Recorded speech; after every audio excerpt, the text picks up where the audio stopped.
امام زمانہ کو اپنی زندگی میں کیسے محسوس کریں؟ امام عصر صرف غائب نہیں، پست پردہ ہیں۔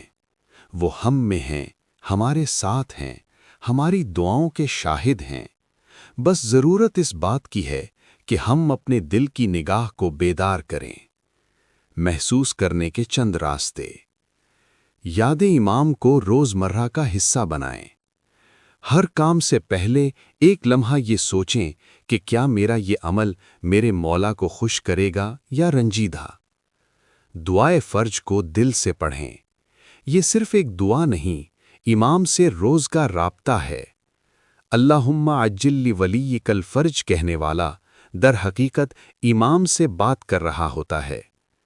امام کی خوشنودی کے لیے نیکی کریں، کسی کی مدد کریں، صدقہ دیں، قرآن پڑھیں اور دل میں کہہ دیں کہ یہ مولا کی نیابت میں ہے۔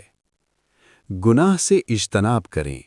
جب آپ گناہ سے رک جاتے ہیں تو دراصل آپ اپنے مولا کو شرمندہ ہونے سے بچاتے ہیں۔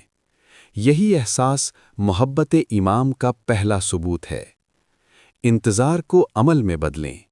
امام کے منتظر وہ نہیں جو صرف دعا کرتے ہیں، بلکہ وہ جو اپنی زندگی امام کے مشن کے مطابق ڈھالتے ہیں۔ اگر آپ دل سے چاہیں تو امام زمانہ آپ کی زندگی میں خاموشی سے موجود محسوس ہوں گے، کبھی کسی مصیبت میں تسلی بن کر، کبھی دعا میں قبولیت بن کر، اور کبھی دل کے سکون بن کر۔ انتظار کا مطلب صرف انتظار نہیں، احساس حضور ہے۔